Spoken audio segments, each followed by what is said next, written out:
Welcome to Indian Council of Medical Research Online Prescribing Skills Course 2020 for the Indian Medical Graduate. I am Dr. Navjot Kaur and today I am going to talk about management of shock. After going through this video, you need to answer 5 multiple choice questions that you will find in the assignment section. Please provide your feedback after watching the video. This module has been prepared at VMMC and Safdarjung Hospital, New Delhi. It has been prepared by me, Dr. C.D. Tripathi, Professor, Department of Pharmacology, and Dr. Sameer Gulati, Associate Professor, Department of Medicine from the same institute. It has been reviewed by Dr. Nilima Sirsagar and Dr. Sandeep Kaushal. Before we proceed, let's see what are our learning objectives. By the end of this module, the learner shall be able to state the principles of management of patients in shock based on clinical history, examination and available diagnostics. Prescribe immediate treatment based on type of shock. Identify the need to refer the patient to a higher center. Monitor the initiated treatment and revise if necessary based on the patient's vitals. According to MCI curriculum, there are multiple competencies expected of an Indian medical graduate on this topic.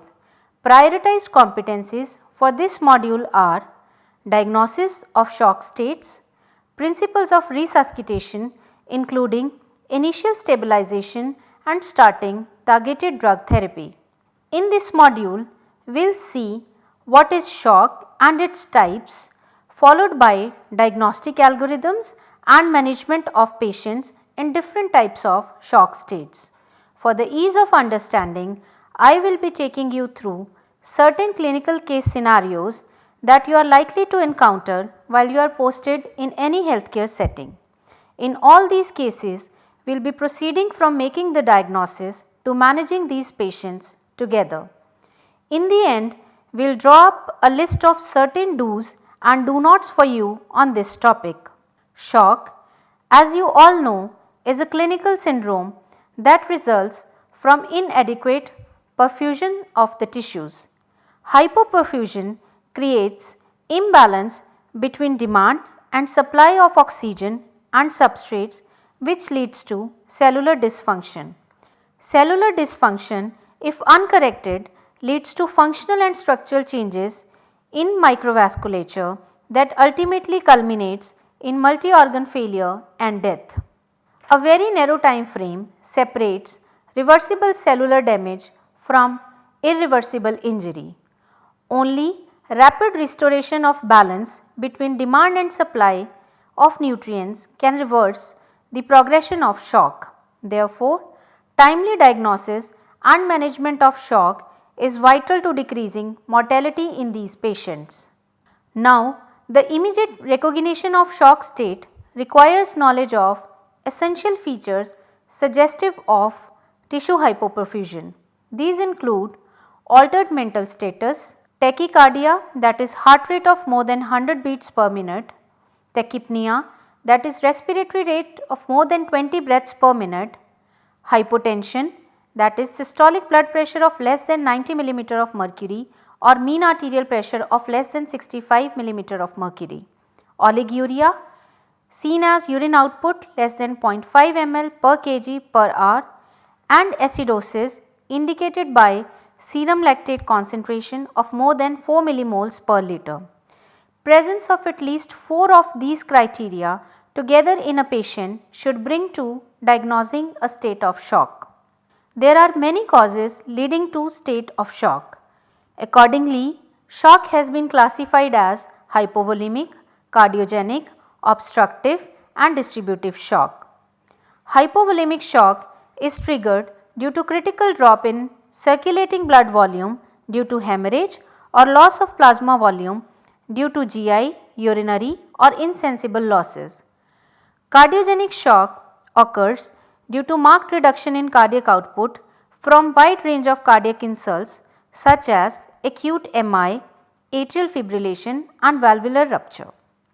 Obstructive shock ensues due to obstruction to blood flow in great vessels or heart, due to which the cardiac output decreases. Distributive shock results from state of relative hypovolemia due to pathological redistribution of intravascular volume caused due to endothelial dysfunction and increased capillary leakage. Anaphylactic, septic and neurogenic shock are subtypes of distributive shock. Although this is a useful classification to understand the pathophysiology of underlying disease process, however, it may be very daunting task in the clinical setting to pinpoint the cause of shock. Nevertheless, a simple stepwise approach can help you arrive at the right diagnosis. In patients presenting with shock, feel the temperature of extremities. Let's split this algorithm on its two sides to better understand it. So, when you feel the temperature of extremities, presence of cool clammy skin with narrow pulse pressure indicates state of low cardiac output. This should be followed by assessment of JVP, that is jugular venous pressure, and auscultation of chest for crepitations.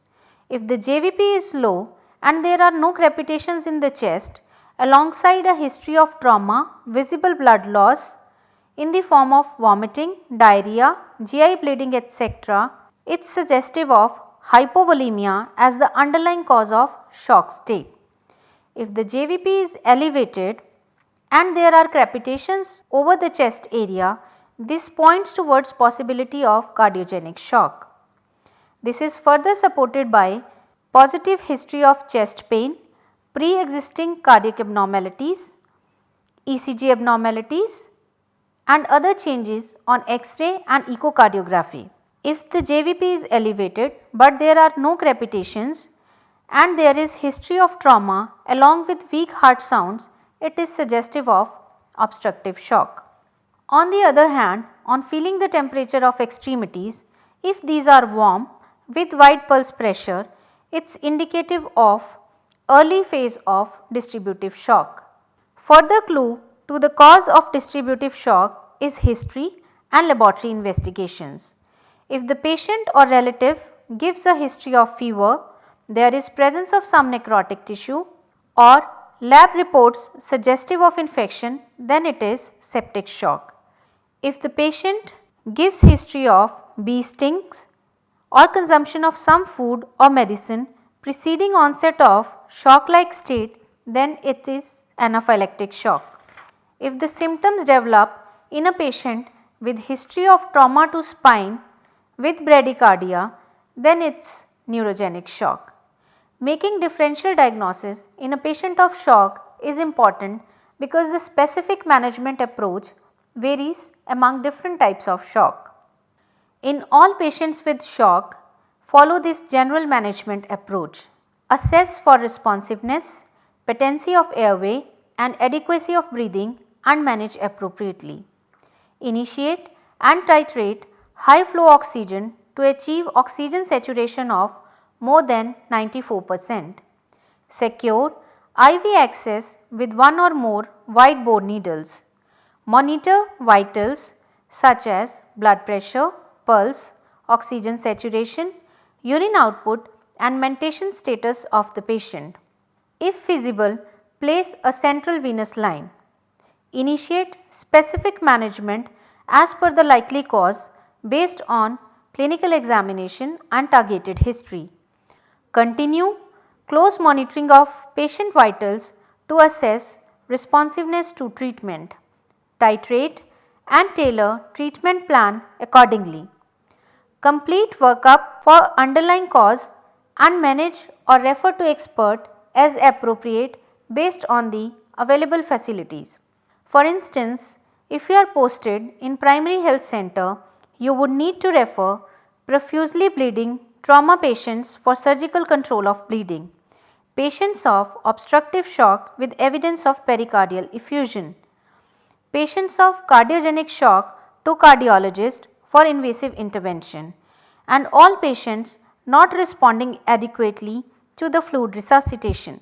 Let us now discuss the rational approach to management of different types of shock states with clinical case scenarios.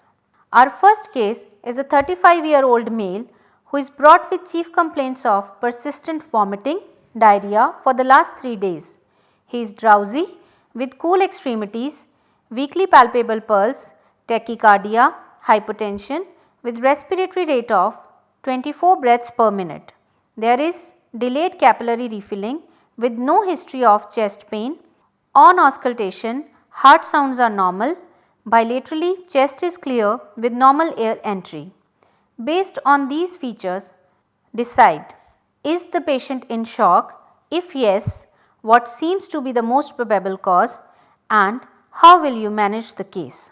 Let us quickly review the case to answer these questions. The highlighted areas indicate that yes, the patient is in shock.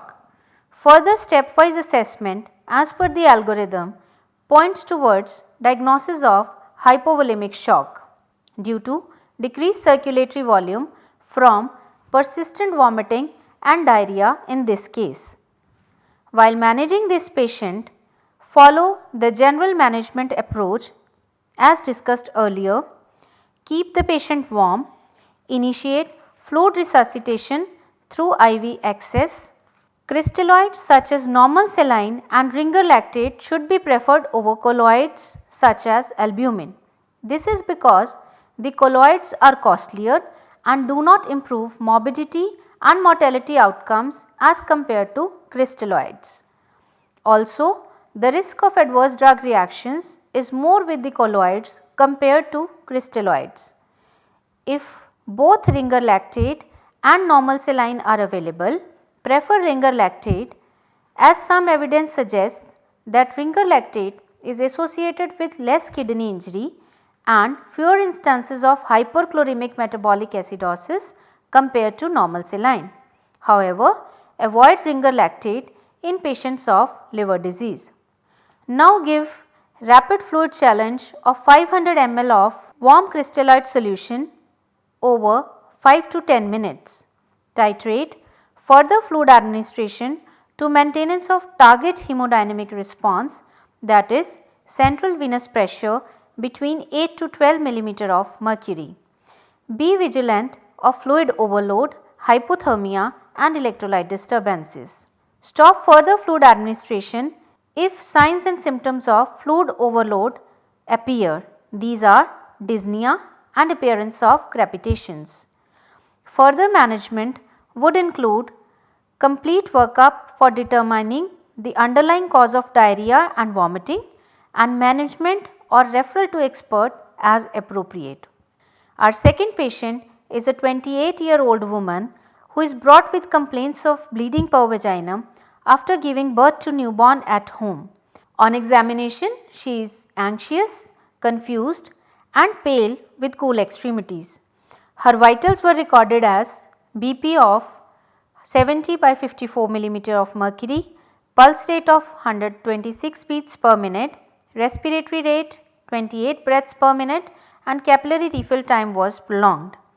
On auscultation, heart sounds were normal and chest was clear. Based on this presentation, decide, is the patient in shock? If yes, what seems to be the most probable cause and how will you manage this case? Careful review of the case with features of anxious confused state and vitals showing hypotension, tachycardia, tachypnea and delayed capillary refilling brings you to the diagnosis of shock state. Further, stepwise assessment as per the diagnostic algorithm points that it is hypovolemic shock that occurred due to continued blood loss after delivery. While managing this patient, follow the general management approach that we have already discussed. Keep the patient warm, call for ambulance for referral to expert, simultaneously initiate fluid resuscitation with ringer lactate or normal saline. We need to prefer crystalloids over colloids as discussed earlier. Give 1 liter of fluid over 15 to 20 minutes and monitor the hemodynamic response. Avoid fluid overloading. Frequently reassess vitals and blood loss at least every 15 minutes. Target hemodynamic goal is systolic blood pressure of 80 to 90 mm of mercury till the hemorrhage is controlled. This is because aggressive resuscitation and use of vasopressors can lead to more hemorrhage in patients of hemorrhagic shock, as in this case. Inquire if oxytocin injection was given post delivery or not. If it was not given, administer injection oxytocin 10 international units via intramuscular route. This shall be followed by starting oxytocin infusion 20 international units in 500 ml of normal saline or ringer lactate at a rate of 40 to 60 drops per minute. Transfer the patient to higher center for expert intervention as early as possible with ongoing resuscitation and oxytocin infusion. If feasible, achieve vaginal or uterine tamponade. Coordinate and inform blood bank in advance. With this, we move on to another case wherein a 60-year-old patient is brought to you with complaints of severe crushing chest pain and increasing breathlessness since 1 hour. Patient appears pale with profuse sweating and cool extremities. His neck veins are distended and there are rales all over the chest. His blood pressure was 94 by 70 mm of mercury, weakly palpable pulse with heart rate of 110 beats per minute. He is breathless with respiratory rate of 24 breaths per minute. Based on these signs and symptoms, assess: is the patient in shock? What seems to be the most probable cause, and how will you manage this case? After viewing the case, we are certain that yes, the patient is in shock. Since there is history of chest pain with breathlessness along with raised jugular venous pressure as indicated by distended neck veins and crepitations all over the chest, we now know this is case of cardiogenic shock. Now coming to the management part. Follow the general management approach as discussed. Keep the patient warm. Call for ambulance for transfer to higher center. Start norepinephrine in dose range of 0.5 to 30 microgram per minute intravenously. Titrate norepinephrine dose for target hemodynamic control, that is mean arterial pressure of more than 65 mm of mercury. Since there is evidence of pulmonary congestion as indicated by breathlessness and rales over the chest, in this case give furosemide intravenously at a dose of 0.5 to 1 mg per kg body weight. Give morphine 2 to 4 mg intravenously. Do not use furosemide in patients of cardiogenic shock presenting with hypotension. Choice of vasoactive agents and inotropes varies according to the systolic blood pressure of the patient. Please refer to additional reading material for more details. Refer the patient to cardiologist for further management. Next patient is a 5-year-old boy who is brought to emergency with difficulty in breathing after about 30 minutes of receiving tetanus toxoid injection. Symptoms started with itching and redness over the injection site. Patient has obvious swelling over lips and face with urticarial rash all over the body. On auscultation, heart sounds were normal but prominent wheeze was heard bilaterally in the chest. His BP was 100 by 70 mm of mercury with pulse rate of 110 beats per minute. Again, we need to answer, is the patient in shock? If yes, what seems to be the most probable cause and how will you manage the case? Quick case review reveals patient to be in state of shock, most likely being anaphylactic as suggested by history of onset of symptoms after about 30 minutes of receiving tetanus toxoid injection. In management, follow the general principles as listed earlier. Place the patient in supine position with legs elevated. Epinephrine or adrenaline is life-saving drug in patients of anaphylactic shock. Administer adrenaline in dose of 0.01 mg per kg, maximum of 0.5 mg per dose as intramuscular injection in anterolateral aspect of mid-thigh. This can be repeated every 5 to 10 minutes to a maximum of 3 times. Before administering adrenaline, always check the expiry date. Discard adrenaline with brown tinge. In patients who are refractory to treatment, administer 100 microgram of epinephrine intravenously over 5 to 10 minutes. Stop immediately if there is chest pain or any evidence of arrhythmias. In patients who are still refractory to IV bolus of epinephrine, start IV infusion with 1 microgram per minute of epinephrine. Again, stop immediately if there is chest pain or any evidence of arrhythmias. If epinephrine alone is not able to control hypotension, start aggressive IV fluid resuscitation. Give 1 to 2 liters of crystalloids in adults, about 10 to 20 ml per kg in children, and titrate further fluid resuscitation to appropriate hemodynamic response. Besides this, there are certain adjunctive measures such as administration of corticosteroids and antihistaminics. For more details on adjunctive measures and how to reconstitute adrenaline for IV use, refer to script and additional reading material. Also, mention the drug allergy in the patient card and counsel parents about informing future prescriber of such events for safe drug use in future. Our last case for the module is a 37-year-old male patient brought to emergency with history of worsening cough and chest pains since 10 days.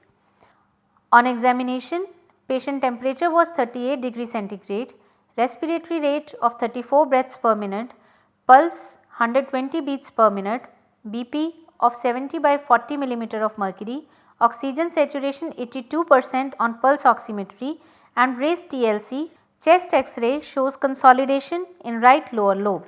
Again, we need to answer, is the patient in shock? If yes, the cause of shock and how will you manage the case? Reviewing the case, we find sign symptoms suggestive of shock with features such as fever, raised TLC and consolidation in X-ray as important clues to underlying sepsis.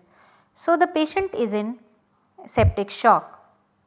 Management includes general supportive measures, start rapid fluid resuscitation with 30 ml per kg of crystalloids, titrate fluid resuscitation to central venous pressure of 8 to 12 millimeter of mercury, consider use of inotropes and vasoactive agents for persistent hypotension despite fluid resuscitation. Norepinephrine is the first choice vasopressor in patients of septic shock. Administer norepinephrine in a dose of 0.5 to 30 microgram per minute intravenously. Dose should be titrated for adequate hemodynamic response, that is mean arterial pressure of more than equal to 65 millimeter of mercury or systolic blood pressure of more than 90 millimeter of mercury. Obtain appropriate samples for culture sensitivity before giving antibiotic therapy. For example, for blood culture, take separate samples in aerobic and anaerobic bottles. Administer empiric broad spectrum antibiotic in full dose within first hour of recognition of septic shock. Refer to higher center for complete workup and further management. So, with this we have learnt how to diagnose and manage patients in different types of shock. So, here is a list of activities that you should do while managing patients in shock. Make prompt diagnosis and start supportive measures. Prefer crystalloids for initial volume expansion over colloids where indicated. Blood and blood substitutes are indicated for augmenting oxygen carrying capacity. They should therefore not be used for volume expansion. Begin resuscitative measures, continuously reassess vitals and titrate treatment accordingly. In patients of septic shock, administer first dose broad spectrum antibiotic within first hour of diagnosis. Call for ambulance service when needed. Initiate prompt referral to higher centers with detailed case notes. Always mention the known allergy in the patient card and counsel parents about informing future prescriber of this event. So, list of do nots include: do not delay initiation of treatment as it results in increased mortality and morbidity. Fluids are contraindicated in cardiogenic shock with evidence of acute pulmonary edema. Do not use vasopressors in volume depleted patients without adequate restoration of volume. Vasopressors are not recommended for resuscitation in patients of hemorrhagic shock. Do not forget to take appropriate samples for culture sensitivity prior to starting antibiotic therapy. These are references for further reading. We are very thankful to all the experts, reviewers and IUMC members for their contribution and valuable suggestions on this module. Thank you for watching the video. Hope you are now ready to attempt the multiple choice questions. Please find the MCQs in the assignment section and submit your responses. Please also complete the prescription evaluation as per the tutorial, which I hope you have already seen. Thank you and happy learning.